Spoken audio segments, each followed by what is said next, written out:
verses 6 through to verse 23 of Ezra chapter 24 seems to be a little bit out of its place, because it talks about the days of Artaxerxes, who came way after Darius the king. But what I think Ezra is trying to do in this portion is talk about the frustrations that were endless during that period of time.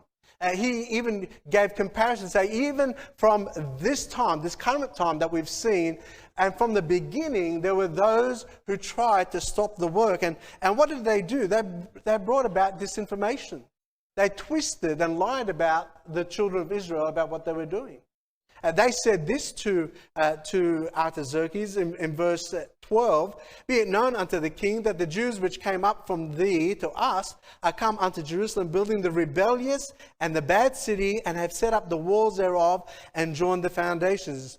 Be it known now unto the king that if this city be builded and the walls set up again, then will they not pay toll, tribute, and custom, and so thou shalt damage the revenue of the king." What they were doing is saying to the king, listen, you better be very careful. You better put a stop to this, because this is a rebellious city.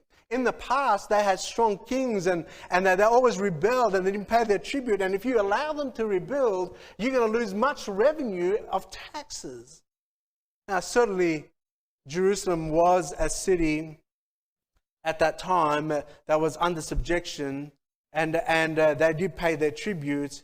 And it was a city that had fallen into sin, and God used this captivity for a purpose of judgment upon them. But they used these things and tried to twist the report that the king would order a cease of work. And certainly Artaxerxes did do that. He did order them to stop working. And I think that just fits just before when Nehemiah comes to Artaxerxes and says to him he needs to go and rebuild the wall. So that's the context of it. But there was an attack by those who used disinformation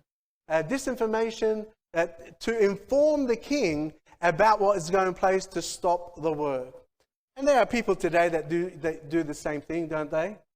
There are people today who take half-truth and take some truth and twist it, make it half-truth, to say something about the work of God, or to say something about you as a Christian, and which then comes out with a result that is far from the real truth.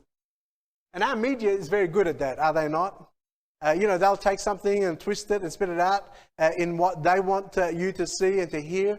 And so we live in a day today where there is an attack on Christianity, an attack upon Christians and the Church of God, because of those who want to bring the work of God to a standstill.